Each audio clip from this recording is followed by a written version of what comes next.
पहुंच सके। तो चले बेटा हम स्टार्ट कर देते हैं अपने इस टॉपिक की। तो आप ध्यान से देखो, टॉपिक का नाम है हमारा सेल यानी कोशिका। सेल के बारे में आप सभी बच्चों ने जरूर सुना होगा, क्योंकि यदि आप लोग एटम का नाम जानते हो कि ये पूरा यूनिवर्स जो है वो एटम से मिलकर बना हुआ है, ठीक उसी तरीके से दुनिया की कोई भी जो लिविंग बॉडीज है वो सभी लिविंग बॉडीज सेल से मिलकर बनी हुई है।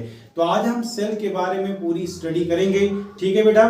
तो चलिए, सबसे पहला सेल की स्टडी करने को हम बोलते हैं साइटोलॉजी। क्या बोलते हैं? साइटोलॉजी। मैं यहां लिख दे रहा हूं, एक एक करके हम पॉइंट को समझते हुए चलेंगे बेटा। यदि सेल है, सेल के बारे में इसको बोला जाता है साइटोलॉजी। साइटोलॉजी, साइटोलॉजी का मतलब होता है study of cell. Study of cell, कोशिका का अध्ययन करना साइटोलॉजी कहलाता है।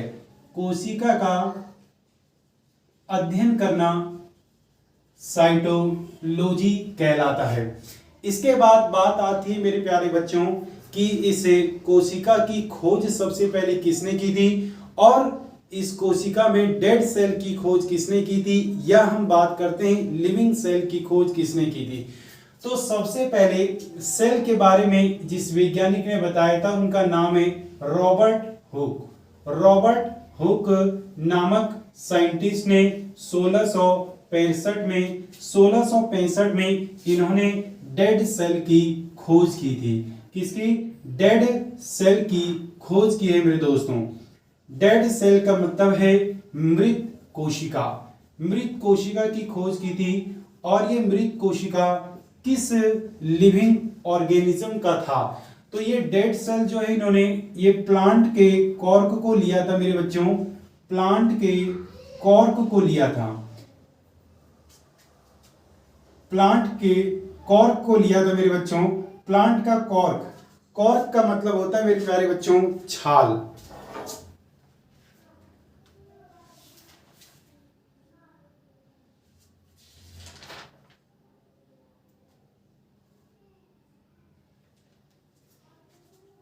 चलिए, प्लांट के कॉर्क को लिया था। प्लांट के कॉर्क का मतलब क्या होता है बेटा?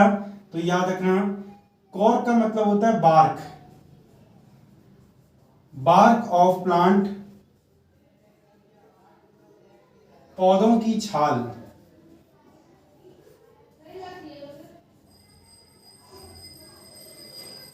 अब ये छाल क्या होती है? तो आपने देखा होगा बच्चे कि ये हमारा कोई पौधा है, और ये पौधे का स्टेम, इसका तना है।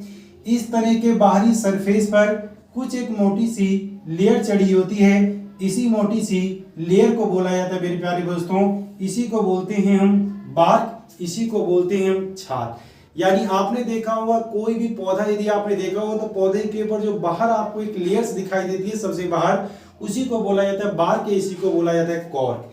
इसके बाद इस रॉबर्ट हुक नामक वैज्ञानिक ने यह बताया कि जितने भी लिविंग सेल्स हैं वो सारे के सारे सेल्स तो बने हुए, but this cells it's like a honeycomb structure.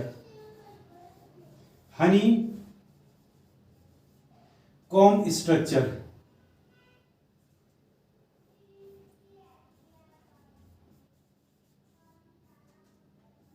मधुमक्खी के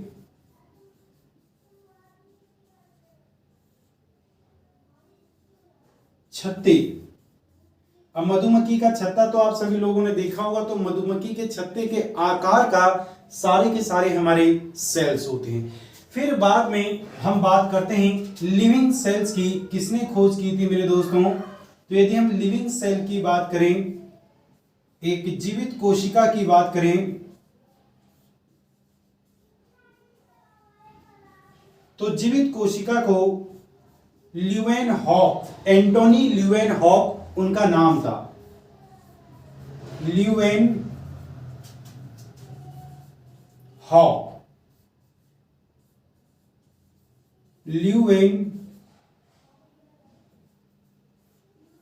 ल्यूवेनहॉक ने खोजा था। अब इन्होंने कहां से खोजा मेरे बच्चों? तो इन्होंने कहां से खोजा?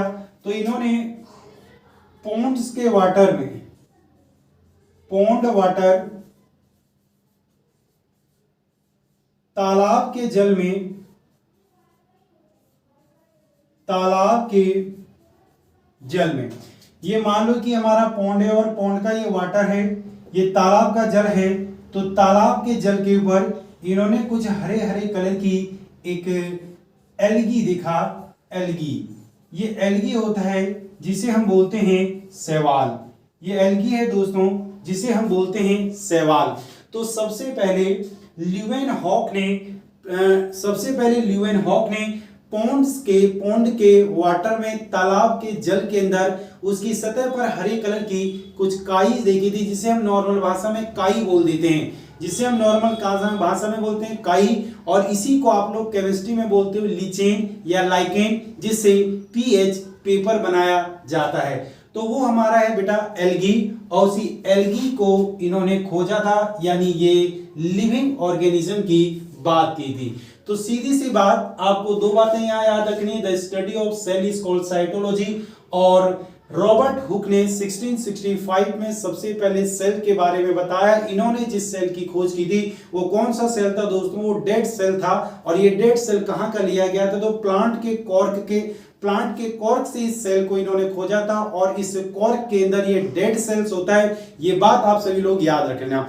दूसरी बात आती है लिविंग सेल्स की खोज सबसे पहले एंटोनी ल्यूवेनहॉक ने किया था। इन्होंने एक तालाब के जल की सतह के ऊपर हरे कलर की कुछ एल्गीज को तैरते हुए देखा, और उसी एल्गीज के माध्यम से इन्होंने सबसे पहले पता लगाया कि ये लिविंग सेल्स होते हैं हमारे, ये जीवित प्राणी, ये जीवित कोशिका होती है। इतनी बात आप सभी बच्चों के समझ में आ गई होगी। समझ में आ रही है ना मेरे बच्चों? मैं उम्मीद करता हूं कि आपको समझ में आ रहा होगा। अब चलते हैं इसके बाद नेक्स्ट आगे कुछ और पॉइंट की तरफ हम सीखते हुए, बट इसको मैं समझता हूं कि सही बच्चों ने अच्छे तरीके से नोट कर लिया होगा। ठीक है, तो चले बेटे अब हम आगे कुछ और बातों को इससे सीखते हैं।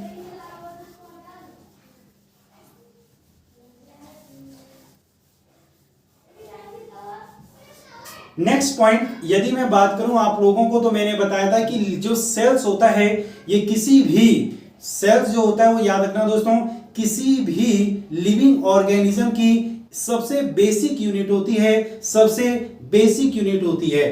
तो मैं यहां लिख दे रहा हूं कि cell is the basic unit of life.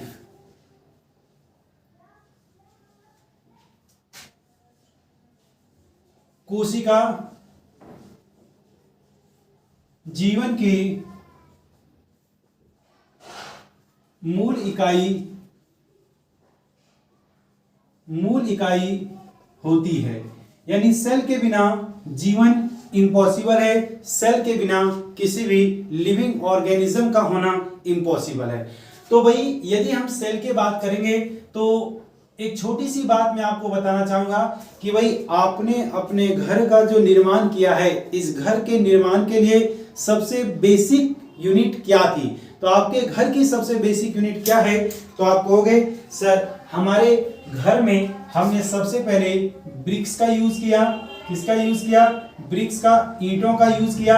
और जब बहुत सारी ईंटों को हमने मिलाया तो क्या बन गई दोस्तों?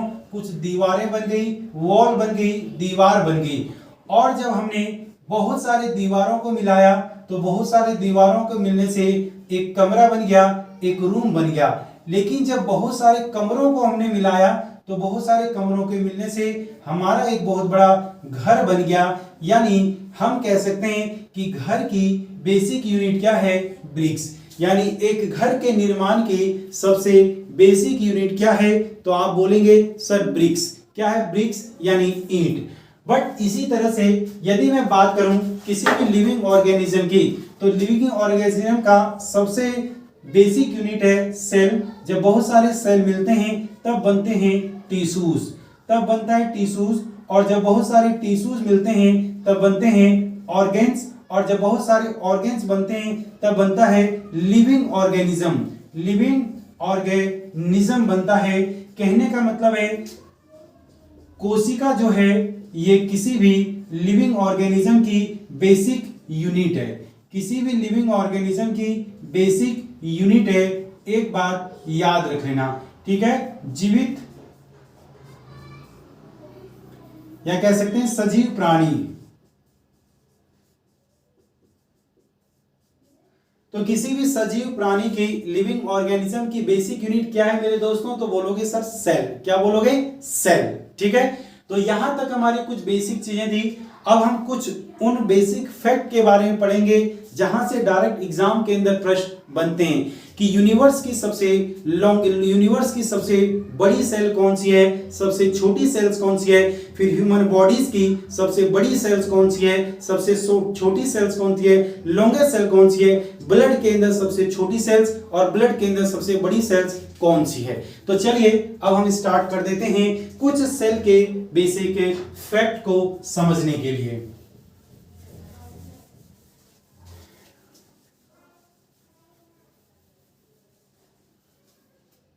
चलिए दोस्तों, तो अगला जो पॉइंट है हमारा यहां पर, वो कुछ फैक्ट है जो आप लोगों को याद रखना है। ये कुछ तथ्य है जो आप लोगों को याद रखना है हमारे एग्जाम के लिए। ये मोस्ट और बहुत ज्यादा इंपॉर्टेंट होता है। सबसे पहले, लार्जेस्ट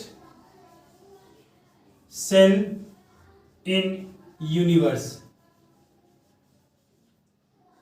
विश्व की सबसे बड़ी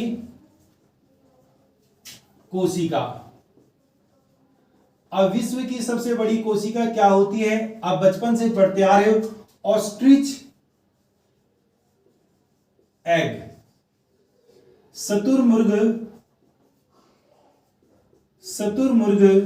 का अंडा, शुतुरमुर्ग का अंडा। फिर इसी तरीके से स्मॉलेस्ट सेल इन यूनिवर्स, पूरे विश्व की सबसे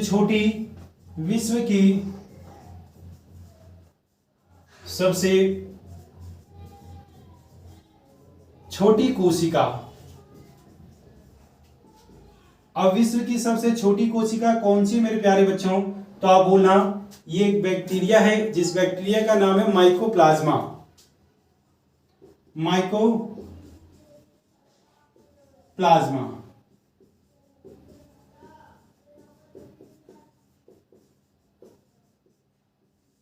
ये माइकोप्लाज्मा है क्या? ये एक बैक्टीरिया है। बट यदि यही बात, ऐसी भी बात दोस्तों यदि मैं बोलूं आप लोगों से हमारे बॉडीज के लिए, ह्यूमन बॉडीज में, मानव के शरीर के लिए,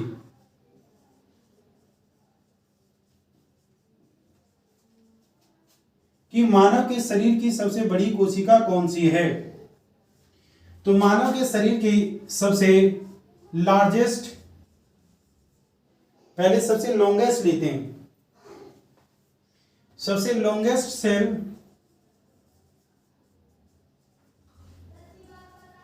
सबसे लंबी कोशिका कौन सी है? तो बोलना सर नर्व सेल्स, तंत्रिका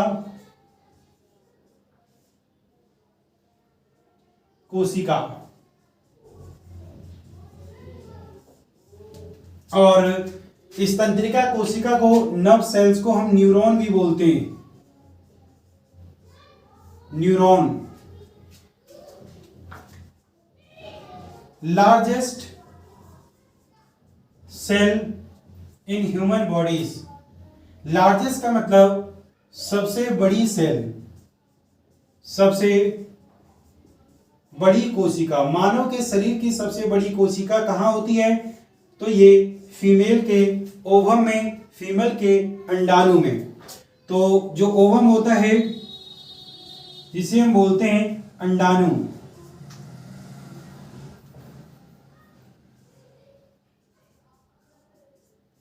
फीमेल के ओवम, फीमेल के अंडाणु में होता है। इसी तरीके से यदि पूछा जाए smallest cell in human body, सबसे छोटी कोशिका, मानव के शरीर की सबसे छोटी कोशिका कौन सी है? तो मानव के शरीर की सबसे छोटी कोशिका है स्पर्म शुक्राणु। स्पर्म शुक्राणु। तो यहां हमने क्या पढ़ा है, मैं एक बार फिर उसको रिपीट कर देता हूं कि पूरे यूनिवर्स की सबसे लार्जेस्ट, सबसे बड़ी सेल है शुतुरमुर्ग का अंडा। और पूरे यूनिवर्स में सबसे छोटी सेल कौन सी है मेरे दोस्तों, तो सबसे छोटी सेल्स है माइकोप्लाज्मा बैक्टीरिया का सेल्स। इसी तरीके से ह्यूमन बॉडीज में, मानव के शरीर में सबसे लॉन्गेस्ट सेल, सबसे लंबी कोशिका जो है वो तंत्रिका कोशिका, या जिसे न्यूरॉन सेल्स या नर्व सेल्स का हम नाम देते हैं। ठीक उसी तरीके से यदि पूछा जाए कि मानव के शरीर की सबसे बड़ी कोशिका कौन सी है, तो उसका नाम है ओवम यानी अंडाणु, जो महिलाओं के अंदर होता है। दूसरी सबसे बड़ी बात कि एक होता है लॉन्गेस्ट, एक होता है लार्जेस्ट। यहां बच्चे कंफ्यूज हो जाते हैं। लॉन्गेस्ट और लार्जेस्ट ये दो अलग अलग चीजें हैं। मैं ऐसा एग्जांपल दे सकता हूं मेरे दोस्त कि मान लो कि बुर्ज खलीफा बहुत लॉन्गेस्ट है, बुर्ज खलीफा बहुत लॉन्गेस्ट है, बट सऊदी अरब बहुत लार्जेस्ट है। या ऐसे कह सकता हूं बुर्ज खलीफा बहुत लॉन्गेस्ट है या ताजमहल बहुत लार्जेस्ट है। तो लार्जेस्ट का मतलब होता है बड़ा और लॉन्गेस्ट का मतलब होता है लंबा। ठीक है, तो ये बात आप लोग याद रखना। लॉन्गेस्ट है नर्व सेल्स और लार्जेस्ट में आ जाएगा ओवम। तो इतनी बात मैं उम्मीद करता हूं कि आप सभी बच्चों को अच्छे तरीके से समझ में आ गई होगी मेरे प्यारे दोस्त। अब हम चलते हैं इसके आगे की बात। एक और छोटी सी बात, अभी हाल ही एग्जाम के अंदर प्रश्न में ये पूछा गया बेटा, अभी जो एमटीएस का एग्जाम चल रहा है उस एमटीएस के एग्जाम के अंदर एक क्वेश्चन पूछा गया है कि मानव के रक्त कोशिकाओं में वो कौन सी ऐसी रक्त की कोशिका है जो सबसे छोटी कोशिका है। तो आप लोगों को पता है कि हमारा जो ब्लड है, हमारा जो रक्त है, हमारा जो ब्लड है, रक्त है, इसमें दो सेल्स के बारे में ऑप्शन में दिया गया था।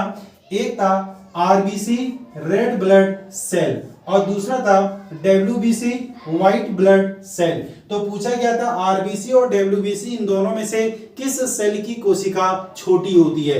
तो आरबीसी की कोशिका इसकी स्मॉलेस्ट सेल है, स्मॉलेस्ट, या यहां लिख देता हूं मैं सीधा, ये बेटा छोटी कोशिका है, ये छोटी कोशिका होती है ब्लड के सेल्स में। और ये बड़ी कोशिका है, ये बड़ी कोशिका है। ये भी पूछा जाए तो आप लोग याद रख लेना मेरे भाई कि सबसे छोटी कोशिका ब्लड के अंदर कौन सी है, तो रेड ब्लड सेल। सबसे बड़ी कोशिका कौन सी है बेटा, तो याद रख लेना सबसे बड़ी कोशिका का नाम है व्हाइट ब्लड सेल। लेकिन ये ब्लड के सेल्स की बात कर रहा हूं, मैं ओवरऑल पूरे बॉडी के सेल्स की बात नहीं कर रहा हूं। तो इतनी बात मैं उम्मीद करता हूं कि आप सभी बच्चों को अच्छी तरीके से समझ में आ गई होगी। अब चलिए हम इसके आगे की चीजों को कंटिन्यू करते हैं मेरे भाई, इसके आगे की चीजों को हम कंटिन्यू करते हैं। ठीक है,